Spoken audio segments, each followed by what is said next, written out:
Amém.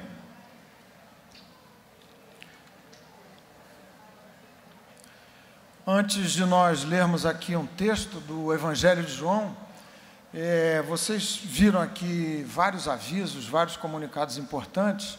Eu quero adicionar a eles dois. O primeiro deles, na verdade, eu vou reforçar um deles. O primeiro tem a ver com um trabalho que tem sido feito já há, imagino, 2 anos, habitualmente, e agora de maneira mensal, sempre no primeiro sábado de cada mês, sob a coordenação da doutora Claudete. Acho que a Claudete está por aí. Claudete está aí?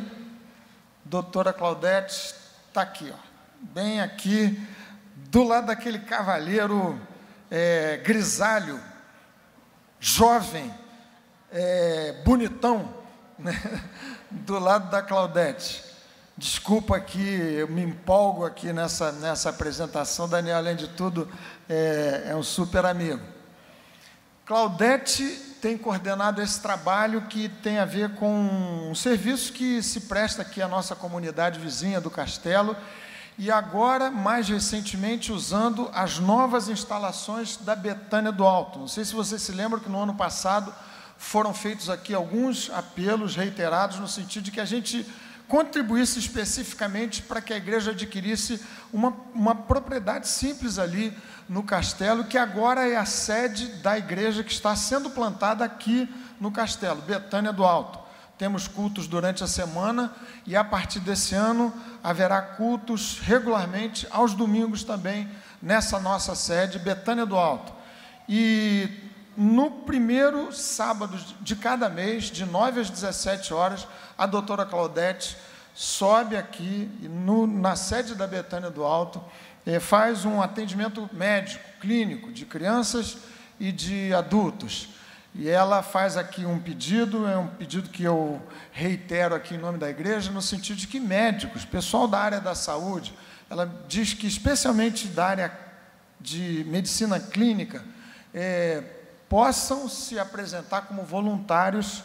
Claudete está ali, no finalzinho do culto, você pode procurá-la e participar desse movimento de prestação de serviço aqui à nossa comunidade. Então, profissionais da área médica, procurem a doutora Claudete para se voluntariarem e participarem mensalmente, na medida da sua possibilidade, da sua agenda, desse trabalho. Segundo aviso, um reforço do que foi passado aqui.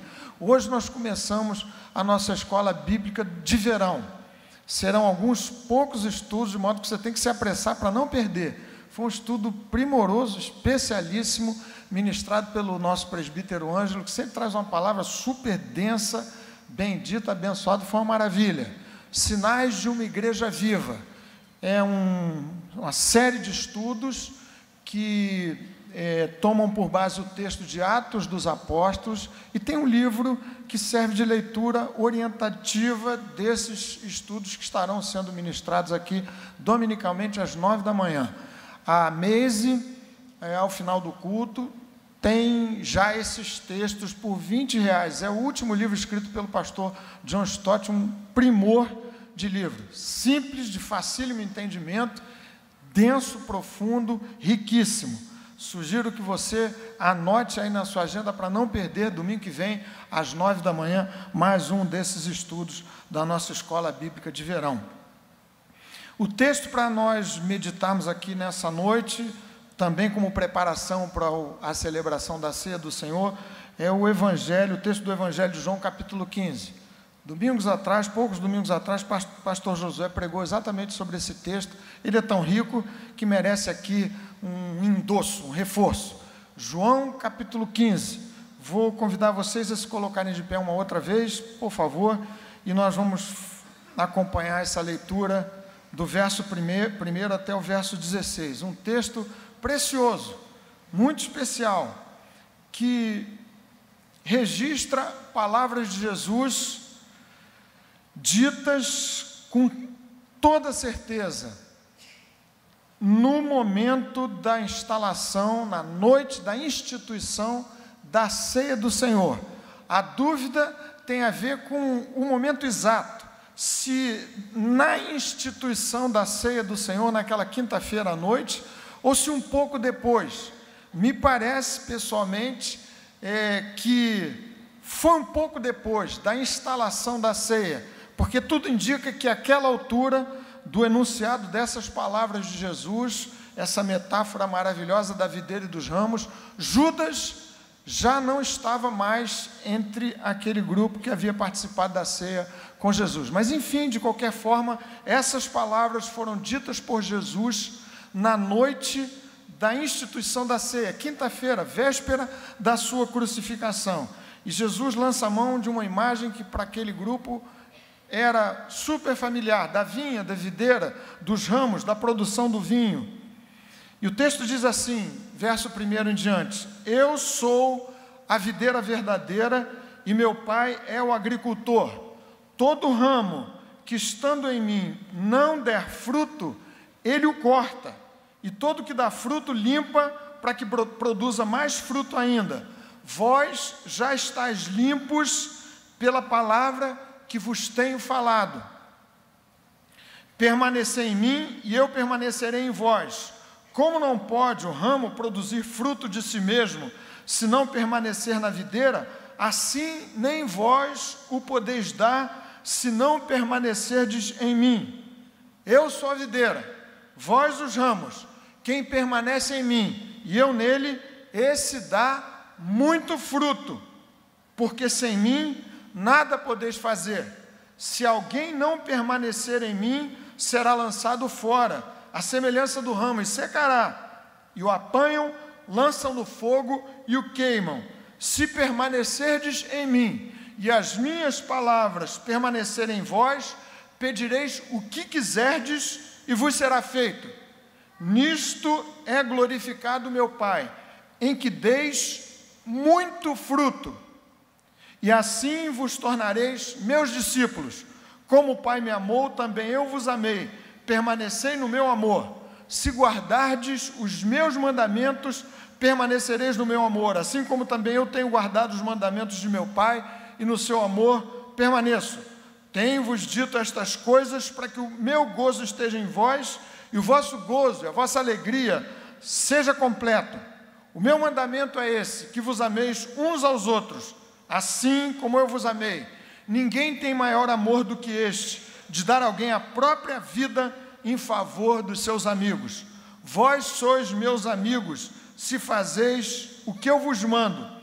Já não vos chamo servos, porque o servo não sabe o que faz o seu senhor, mas tenho-vos chamado amigos, porque tudo quanto ouvi de meu Pai, vos tenho dado a conhecer. Não fostes vós que me escolhestes a mim, pelo contrário, eu vos escolhi a vós, e vos designei para que vades e deis fruto, e o vosso fruto permaneça, a fim de que tudo quanto pedirdes ao Pai em meu nome, Ele vos conceda. Até aqui, palavra do Senhor, inspirada pelo Espírito Santo, infalível, inerrante em Escritura. Bendito seja o nome do Senhor por tudo.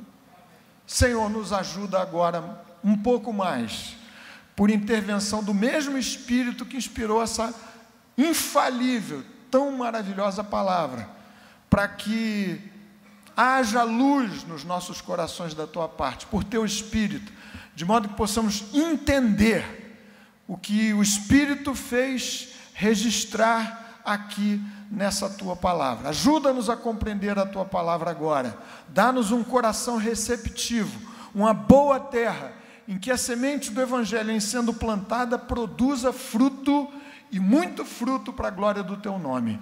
Te rogamos que o Senhor faça cessarem agora os ruídos que nos poderiam perturbar, as preocupações, a pressão, o que ficou para trás, o que temos de dar conta amanhã, daqui a pouco.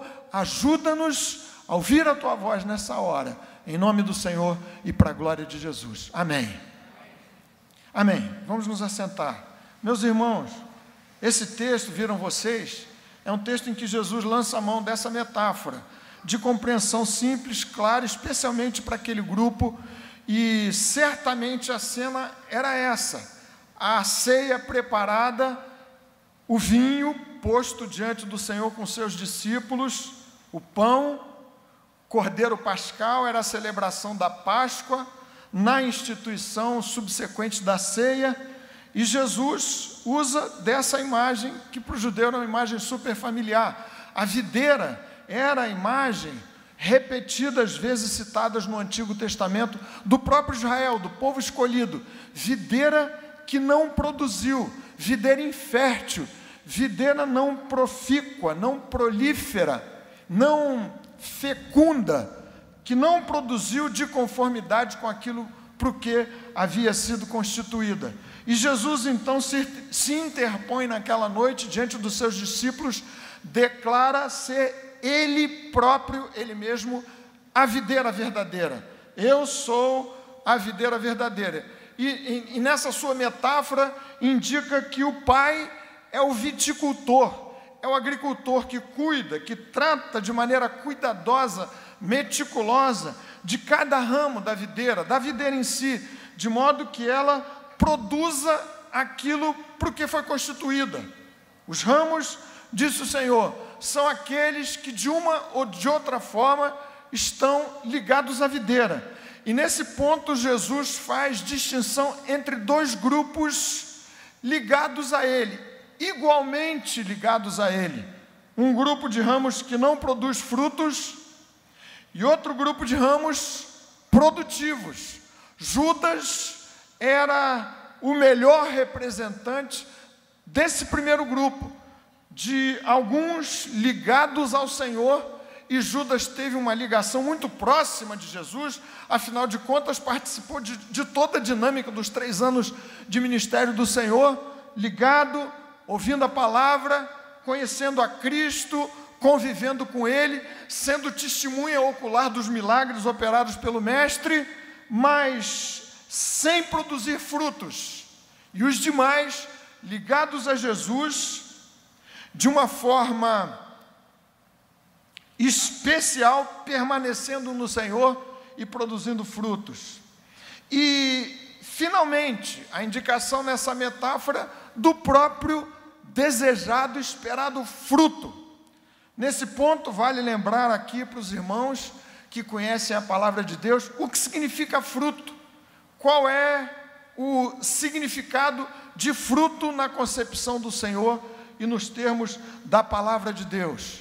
De maneira genérica, a gente pode dizer, afirmando isso com base na palavra do Senhor, que fruto é todo o efeito, ou são os efeitos da graça divina operando no coração, na vida humana. Fruto a que Jesus faz referência são efeitos da operação da graça no coração, na vida de um homem, de uma mulher que se convertem pela via exclusiva do arrependimento e da fé em Jesus.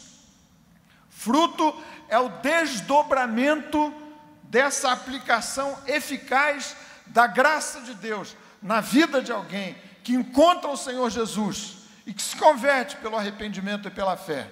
E de maneira mais particular, há 3 grandes exemplos de fruto a que Jesus faz referência, que são amplamente discutidos, especialmente no Novo Testamento. Fruto que precisa ser produzido de cada ramo tem a designação daquelas virtudes do próprio Deus que aparecem sendo reproduzidas na sua vida, na minha vida, na vida de quem se converteu. Referência, Gálatas capítulo 5, versículo 22, em que Paulo declara que o fruto do Espírito é amor, alegria, paz, bondade, paciência, benignidade, mansidão, domínio próprio. Fruto a que Jesus fazia referência aqui, então, tem a ver com estas virtudes, resultado direto da operação da graça eficaz de Deus no coração de um crente, de uma crente, e que se traduzem na forma da réplica das virtudes e das qualidades próprias do ser de Deus. Mas também fruto significa a réplica dessa vida na forma de gente que vai sendo agregada pela pregação do Evangelho por sua vida, por minha vida, por meio da vida dos crentes, pela pregação do Evangelho ao reino de Deus. Fruto significa novos crentes, gente nova. Como vimos hoje aqui na mensagem do Ângelo, o texto de Atos capítulo 2, versículo 47. Porque Deus a cada dia, ou dia a dia, lhes acrescentava o fruto, os que iam sendo salvos por meio da pregação do Evangelho, feita por aqueles cristãos da Igreja Apostólica. Mas fruto também é referência ao que você faz, convertido, novo nascido, nova nascida, o que você produz com os recursos que são colocados na sua mão, do ponto de vista do serviço ao próximo, e expressões do amor por Deus, do amor de Deus no seu coração e do seu amor para o próximo. Serviço que você faz visando a glória de Deus. São as boas obras. Mateus capítulo 5, versículo 16, de Jesus: assim brilhe a vossa luz diante dos homens, para que vejam as vossas boas obras e glorifiquem ao vosso Pai que está nos céus. Fruto é o fruto do Espírito, na forma de virtudes que tem que aparecer no seu comportamento diário, no meu comportamento, no nosso comportamento. É o ser de Deus, é a glória de Deus, abençoando a sua vida, de modo que a cada dia você é um ser mais parecido com Jesus, mais semelhante a Ele. Isso é o fruto. Fruto é a expansão do reino de Deus na forma de novos convertidos, gente que vai sendo conquistada para o reino de Deus pela via do seu testemunho, do meu testemunho, do nosso testemunho. Fruto a que Jesus faz referência aqui tem a ver também com o serviço que prestamos pela motivação do amor a Deus e ao próximo, e visando exclusivamente a glória do Senhor. Fiz referência aqui há pouco a um serviço que essa igreja tem prestado, vários de vocês participando de maneira direta aqui à comunidade vizinha. E todo o serviço que você faz, e todo o investimento com sua vida deve ser fruto da videira, do ramo, o seu trabalho, feito em nome de Jesus, o exercício da sua profissão, o consumo do seu tempo, o investimento dos seus recursos, deve ser assim. Agora, esse texto tão direto, tão simples, traz para o nosso coração algumas lições que eu quero sublinhar aqui como preparação para esse momento da ceia do Senhor. Lições muito diretas, graves, seríssimas, que vale a pena a gente recordar nessa hora. A primeira dessas lições é a que aparece registrada no verso 16 do texto que a gente acabou de ler. A escolha da graça. O que Jesus diz é o seguinte: não fostes vós que me escolhestes, mas antes eu vos escolhi a vós. Então, existe aqui uma escolha que partiu do coração de Deus, graciosa, gratuita, que nada tem a ver com os meus méritos, com os seus méritos. Essa escolha da graça que nos alcançou inclui uma designação específica, clara, a produção de frutos. Verso 16: não fostes vós que me escolhestes a mim, pelo contrário, eu vos escolhi a vós e vos designei, para que vades e deis fruto, e o vosso fruto permaneça. Fomos escolhidos por um movimento que partiu do coração de Deus. Graça é ato unilateral de Deus, a minha escolha, a minha inserção no corpo de Cristo, mas esta não é uma escolha que se esgota em si. Uma designação clara, missionária, acompanha essa escolha, movimento da graça de Deus na minha direção, na nossa direção, na direção da igreja. Eu vos escolhi e vos designei para que vades e deis fruto. Para que vades e deis fruto, e o vosso fruto seja um fruto de qualidade, um fruto que permaneça. Segunda lição, claríssima, direta, sacada desse texto, da exposição de Jesus. O potencial de produção do fruto na vida do cristão, na minha vida, na sua vida. E a expectativa do Senhor Jesus, quanto a cada um de nós, aponta para muito fruto. Não pouco fruto, muito fruto. Não é casual o fato de que Jesus enfatiza a alta produtividade, a hiperfecundidade esperada e possível dos ramos dessa videira verdadeira que é o próprio Jesus. Vocês viram aqui comigo o texto. E todo o que dá fruto, limpa para que produza mais fruto ainda. Jesus não economiza na ênfase no fato de que nós somos chamados, designados para dar fruto, e ele ressalta e enfatiza não pouco fruto, muito fruto. Todo que produz fruto, o Pai, o viticultor, o agricultor celestial limpa para que produza mais fruto ainda. Está no verso 2. No verso 5, que nós lemos, diz Jesus assim: quem permanece em mim e eu nele, esse dá pouco fruto. Não, esse dá muito fruto. Esse dá muito fruto. Existe aqui um exagero, uma expressão pleonástica do mestre, para dizer que nós somos chamados para dar fruto, e ele endossa e reforça: muito fruto, não pouco fruto. De modo que o meu coração e o seu coração, como crentes em Jesus, não pode ser um coração pequeno, pouco exigente, medíocre nas suas expectativas quanto à fecundidade da minha vida, como ramo plantado na videira verdadeira que é Jesus. Diz o Senhor: aquele que produz fruto, o Pai limpa como ramo para que produza mais ainda. E ele reforça dizendo: quem permanece em mim e eu nele, esse dá muito fruto. Verso 8, vejam, meus irmãos, que insistência do mestre, que por 9 vezes nesse texto aqui do capítulo 15, cita fruto, fruto, fruto, fruto. Outra vez no verso 8, diz Jesus assim: nisto é glorificado meu Pai, em que deis muito fruto. Você quer repetir comigo, para você guardar no seu coração essa ênfase de Jesus? Nisto é glorificado meu Pai, em que deis muito fruto.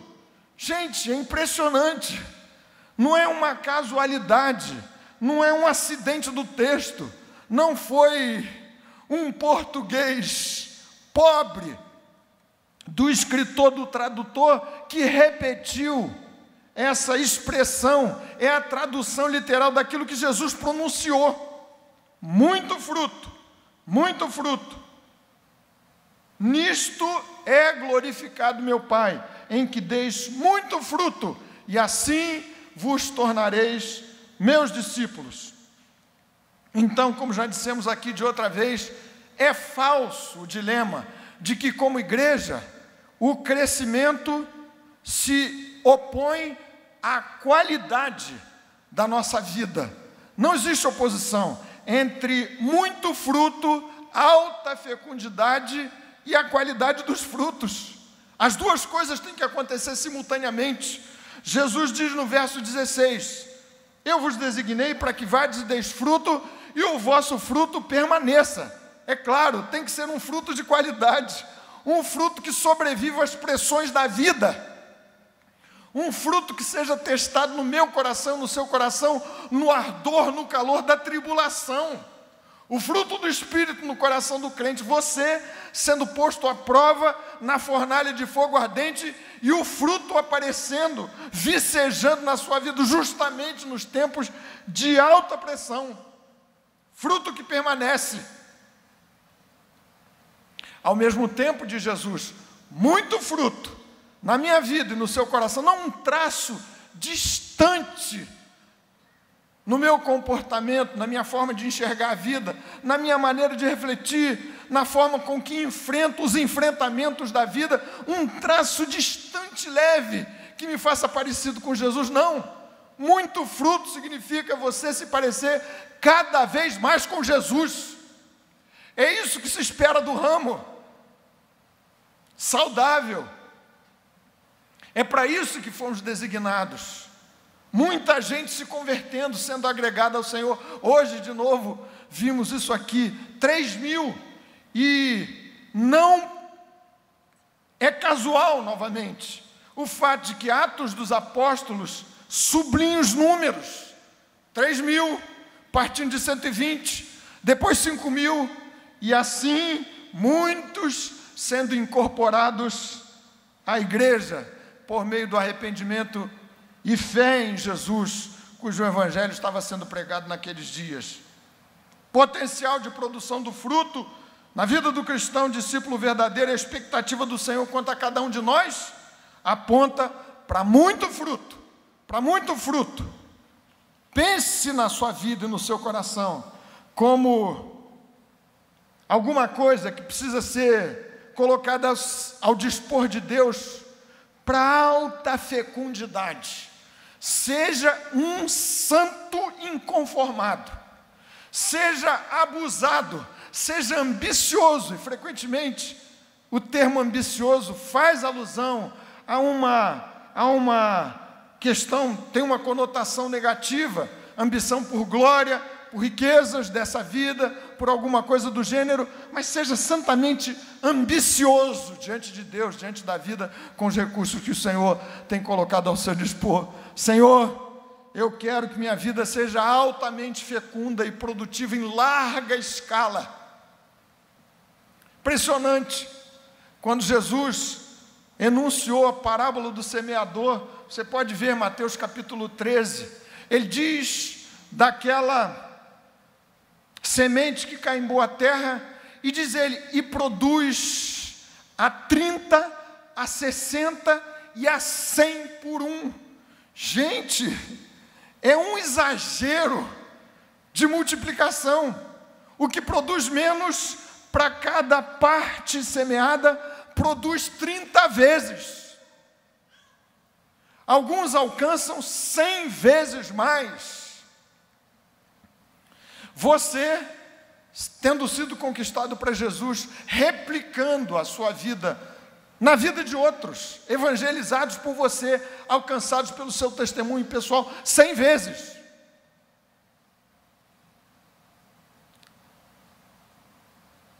Terceira lição desse texto: é possível estar ligado à videira de alguma forma e nada produzir. É possível estar ligado à videira e nada produzir. Foi o caso de Judas. Verso 2 do texto que acabamos de ler: todo ramo que estando em mim não der fruto, ele o corta. Significa dizer que haverá ramos que estarão em Jesus, de alguma forma conectados a Ele, como Judas, torna a dizer, durante um bom tempo, participando de toda a dinâmica da vida da igreja, da vida evangélica, no entanto, sem produzir qualquer tipo de fruto. Isso é um alerta para o meu coração e para o seu coração. Jesus enunciou esse discurso, pregou esse sermão para os seus discípulos, para alertá-los do fato de que alguns se conectariam, mas não produziriam.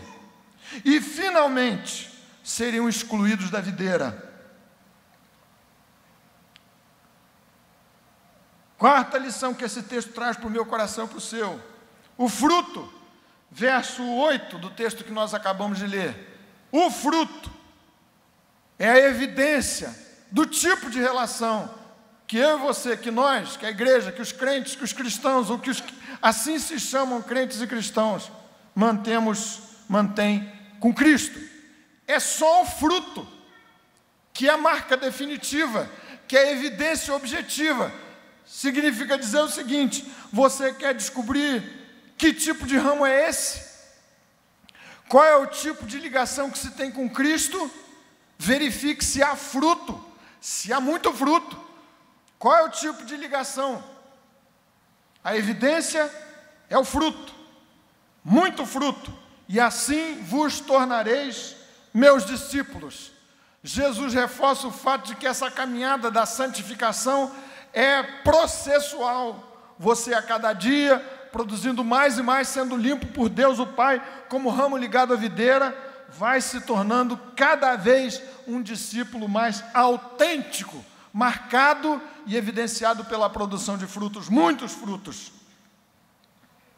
Quinta lição desse texto, que deve fazer o nosso coração tremer diante do Senhor, quando vamos nos aproximando desses elementos da ceia do Senhor. O destino do ramo improdutivo é ser arrancado, lançado fora e queimado. Se alguém não permanecer em mim, será lançado fora, à semelhança do ramo, e secará. E o apanham, lançam no fogo e o queimam. Verso 6. Então, o fruto evidencia o tipo de relação que cada um de nós mantém com Jesus. A ausência de fruto impõe, segundo o Senhor, é um vaticínio do próprio Jesus, um tratamento radical, que haverá de um dia ser dado. O ramo improdutivo será cortado, lançado fora à semelhança do ramo improdutivo, infrutífero, infértil, e secará. E o apanham, lançam no fogo e o queimam. Se assim é, como produzir fruto?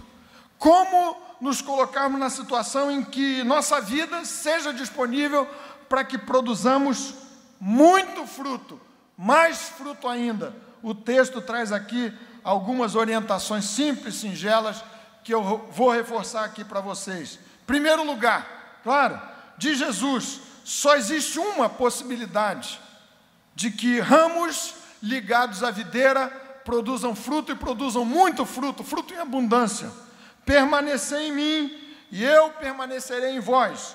Como não pode o ramo produzir fruto de si mesmo se não permanecer na videira, assim nem vós o podeis dar, se não permanecerdes em mim, porque sem mim nada podeis fazer. Quem permanece em mim e eu nele, esse dá muito fruto.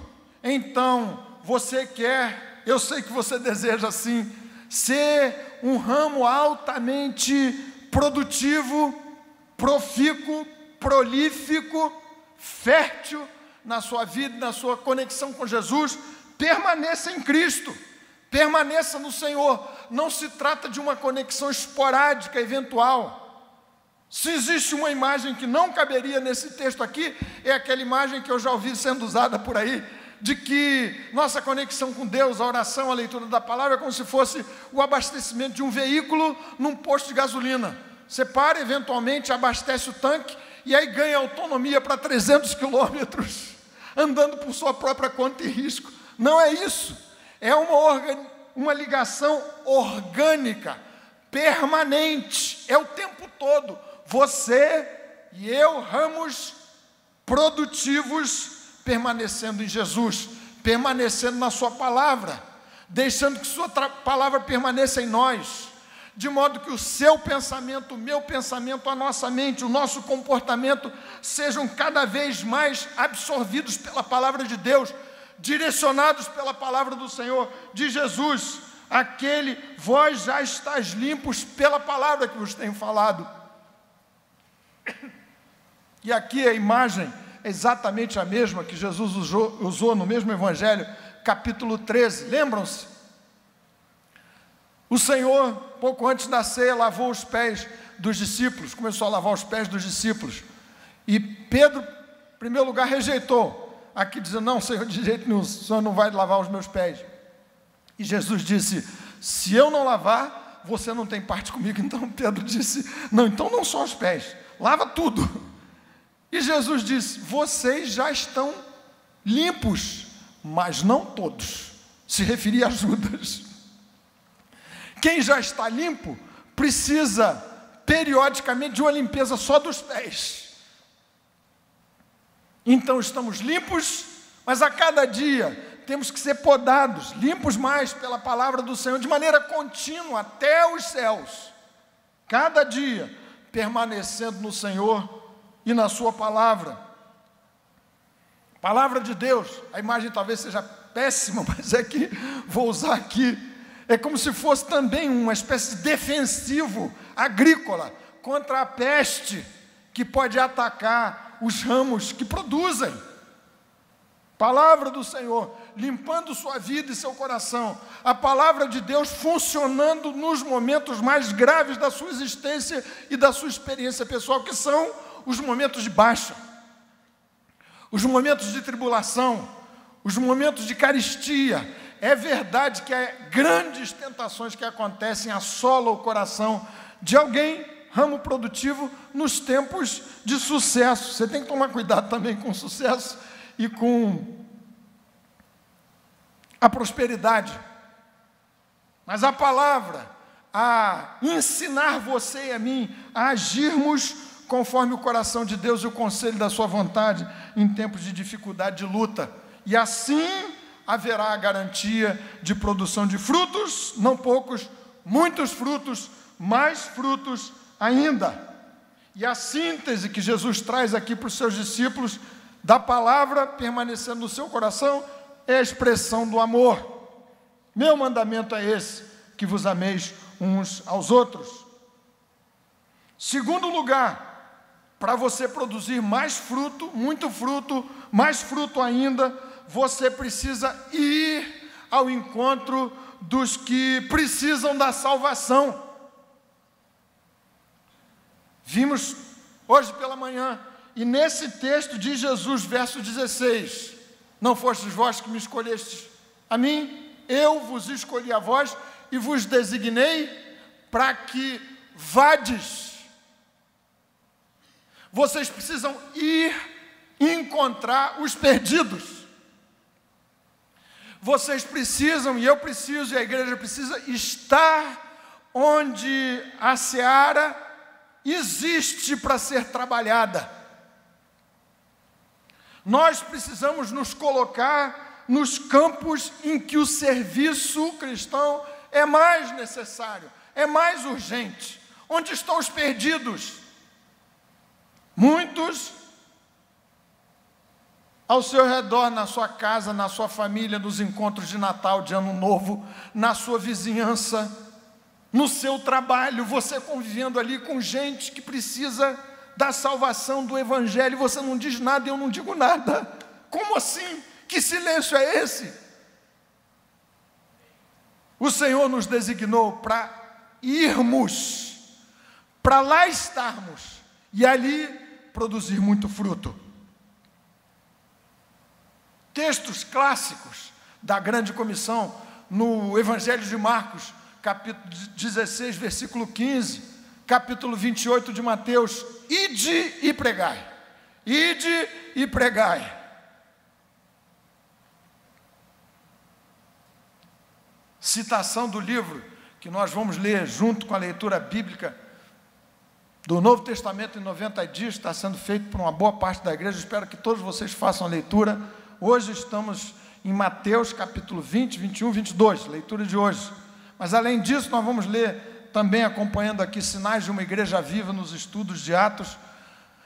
Aos domingos pela manhã, o livro Sinais de uma Igreja Viva. O pastor John Stott cita uma frase de um ex-arcebispo da igreja inglesa, igreja anglicana, que disse o seguinte: a igreja é a única sociedade cooperativa no mundo que existe para o benefício de seus não-membros. Vou repetir. A igreja é a única sociedade cooperativa que existe no mundo para o benefício de seus não-membros. Primeira vez que li essa frase, já tinha lido num outro livro, eu disse: esse homem amado exagerou, porque não é tanto assim. Claro que a igreja também existe. Hoje mesmo a gente viu um dos sinais. A igreja é uma igreja que cuida, que se cuida. E quantos verbos há de intercambialidade, de mutualidade, no sentido de ilustrar a dinâmica que deve acontecer na vida da Igreja de Jesus. Nós nos cuidando uns dos outros, orando uns pelos outros, então também a igreja é esse ambiente de cuidado mútuo, de cura uns com os outros, uns pelos outros, de intercessão e tudo mais. Mas aqui o pastor William Temple quis reforçar esse lado missionário, esse aspecto missiológico da vida da igreja que tantas vezes a gente deixa de lado. A igreja não é absolutamente semelhante a um clube de entretenimento, de provisão, de benefícios para os seus associados. Ir ao encontro dos que precisam da salvação. Ir para os campos em que o meu serviço, o seu serviço, as minhas mãos, os nossos recursos serão mais demandados e mais necessários como expressão do amor a Deus e do amor de Deus no nosso coração na direção do próximo. Então, para que você produza mais fruto ainda, muito fruto, você precisa permanecer em Jesus. Não segundo o que Judas viveu, uma experiência desconectada com o Mestre, coração distante, absoluta ausência de arrependimento e fé, mas estava ali no meio do colégio apostólico. Como tantos que transitam, que circulam no meio da igreja, às vezes anos a fio, sem uma conexão vital, orgânica com Jesus, sem abrirem sua alma, sem renderem-se de maneira definitiva ao Mestre, ao controle do Senhor. Permanecer em Jesus para produzir fruto, muito fruto, mais fruto ainda. Ir ao encontro dos que precisam da salvação. Nossa juventude tem dado aqui ótimos exemplos de ótimo, maravilhoso, excepcional aproveitamento das suas múltiplas conexões interpessoais. Gente super conectada, mais do que os que vão ficando mais velhos, que vão ficando mais tímidos e tudo mais, vão se fechando e às vezes até no grupo da própria igreja, perdendo as conexões com aqueles que desesperadamente precisam de encontros com o Mestre, por meio da minha vida e da sua vida, de modo que você, em nome de Jesus, tenha a idade que for, não despreze as possibilidades de ir ao encontro daqueles que precisam do Salvador. Talvez não seja um ambiente mais confortável, talvez não seja exatamente o lugar que você preferiria estar, mas haverá muitas chances que Deus vai colocar nas suas mãos convites.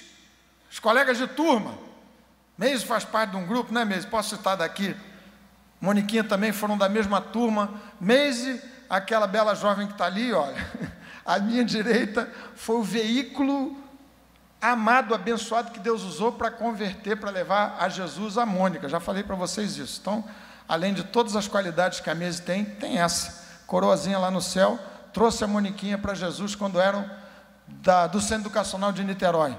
E mais recentemente, ex-alunos do Centro Educacional têm se encontrado várias vezes, não é assim, Meise? Várias vezes. Eu sei que Meise é tenaz nesse negócio, de ir lá, de participar da pizza, do churrasco, dos encontros e tudo mais. É assim que você precisa fazer para ir plantando e semeando, para frutificar mais e mais para a glória do Senhor, e ao encontro daqueles que precisam da salvação. Onde você acha que mais se precisa de atendimento médico? Nos hospitais da Zona Sul do Rio de Janeiro ou aqui no Castelo, no posto avançado na Betânia do Alto? Quer produzir mais fruto, muito fruto? Disponha-se para ir, se mobilizar, sair do imobilismo, agir na direção daqueles que precisam do encontro com Jesus. Finalmente, o Senhor, ilustrando para os seus discípulos a sua própria entrega e a doação da sua própria vida, indica aqui um terceiro princípio que faz da minha vida e da sua vida ramos superprodutivos. A alta produção de frutos decorre nessa ponta da alta semeadura, da abundância da semeadura. Quanto mais você semear, quanto mais abundante for a doação, a entrega, a oferta dos recursos à disposição de Deus, do Senhor e dos outros, aqui nesta ponta, mais será farta a colheita. Há um custo e há um preço, mas o terceiro princípio bíblico indica que produz mais fruto, muito fruto, quem planta muito, quem semeia com abundância, quem disponibiliza a sua vida e os seus recursos todos, de toda sorte, de toda ordem, para esta missão que nos foi designada. Nesse movimento bendito do amor de Deus e no nosso coração posto na direção do próximo. Quanto mais você semear, mais fruto será colhido da sua vida, da minha vida e das nossas vidas. Verso 13: ninguém tem maior amor do que este, de dar a alguém a própria vida em favor dos seus amigos. Quanto mais você se doar, se der, dedicar seus recursos para servir para os outros, quanto mais a semente do Evangelho for lançada, mais frutos você haverá de colher. Salmo 126, versos 3 e 4, finalzinho do Salmo. Quem sai andando e chorando enquanto semeia, voltará com júbilo, trazendo os seus feixes. Existe um custo, mas uma alta recompensa. Quem planta com a dificuldade, com o esforço do agricultor que trabalha de maneira dedicada, generosa, que planta, que semeia, que cuida, que administra, que investe, que faz com que o grão de trigo morra, era referência ao próprio Senhor, mas nos deixou exemplo. Sua morte é única, é singular, mas é exemplo de doação da vida. Diz ele: ninguém tem maior amor do que esse, o de dar alguém a sua vida pelos próprios amigos. Interessante que a palavra usada aqui, dar sua vida, é psique, é a alma, seu tempo, seu coração, suas atenções. Quanto mais você investir na direção de alguém, do seu oikós, do seu amigo de oração, mais frutos você haverá de colher. Domingo passado encerrei aqui a meditação no último dia do ano, lendo o texto que vou ler, pelo menos em parte outra vez, 2 Coríntios capítulo 9, verso 6. Isto afirmo: aquele que semeia pouco, pouco também ceifará, e o que semeia com fartura, com abundância, também ceifará. Você quer produzir mais, produzir muito, tem que estar ligado à videira, porque diz Jesus: sem mim nada podeis fazer. Além de estar ligado à videira dessa maneira orgânica, completa, constante, contínua, sendo trabalhado limpo pela palavra de Deus, isto é permanecer em Jesus, você precisa ir, se movimentar na direção do serviço, da seara, do clamor do mundo, dos sem Cristo. Mas também você precisa ter a disposição de se doar. Não é sem custo, não é sem preço, não é sem empobrecimento da própria vida que você será um ramo super, hiper produtivo. Você precisa lançar a semente. Se o grão de trigo caído na terra não morrer, fica ele só, mas se morrer, produz muito fruto. Por isso, meus queridos irmãos e irmãs, do ponto de vista do nosso pensamento aqui para a nossa querida comunidade Betânia, o que a gente deseja é orar, investir, semear, clamar a Deus por muitos frutos, muitos mais, só para a gente pensar. Esse ano Deus nos concedeu a graça de recebermos aqui um número expressivo de novos membros, 188 novos membros a Igreja Betânia recebeu no ano de 2017.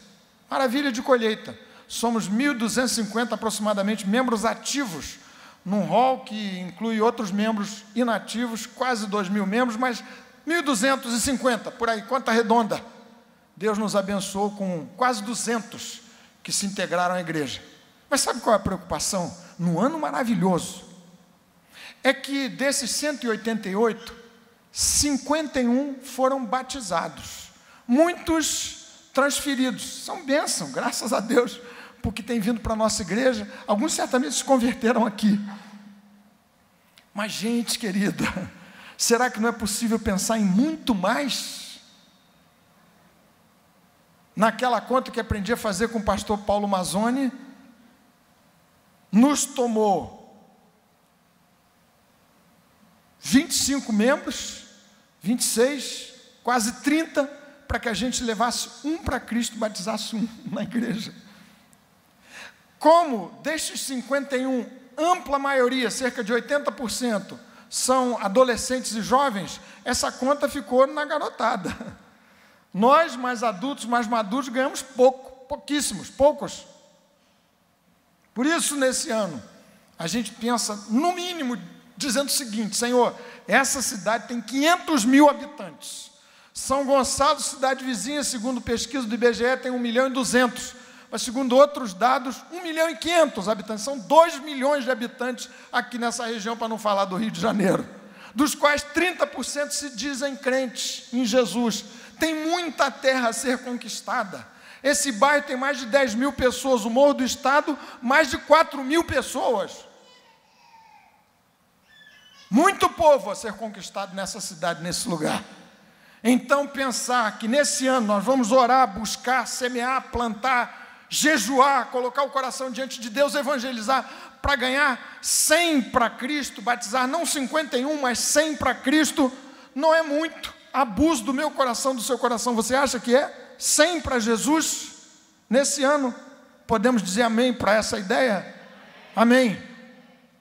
Depois de irmos gradualmente perdendo as nossas células no seu número, pela misericórdia do Senhor, no ano passado, começamos com 28, terminamos o ano com 50. Por que não imaginar que as células se multiplicarão outra vez, e teremos ao final do ano 100 células, espalhadas por essa cidade, alcançando outros lugares ainda não alcançados, para a glória do Senhor. Amém, gente querida? 50 crianças, Rutileia, querida, nos domingos em que o trabalho infantil bomba, a gente tem umas 50 crianças, mais ou menos, né? 60, 70 aqui no tempo da cantata, foi uma cantata linda. Por que não imaginar que 100 crianças habitualmente estarão sendo evangelizadas? Porque o trabalho com as crianças não é de entretenimento, para os pais terem uma folguinha, não. É evangelização de crianças. Elas estão sendo evangelizadas, a semente do evangelho está sendo jogada nos seus coraçõezinhos. Pensar que teremos aqui pelo menos 100 em novas instalações para a glória do Senhor. Amém, gente querida? Imaginar que nesse ano, pela graça de Deus, nós vamos encerrar essa conversa de obra aqui, pela graça de Jesus. Vamos conseguir o habite, vamos ter essa construção pronta, preparada, para a gente avançar para outros campos, para outras conquistas, para a glória do Senhor. Nossa escola bíblica registrou mais de 500 alunos matriculados, entretanto, como tem acontecido historicamente, 250 mais ou menos assíduos, presentes. Por que não imaginar que no ano que vem, nesse ano de 2018, teremos 500 assíduos, especialmente nas primeiras classes, que são planejadas, voltadas para os novos. É pensar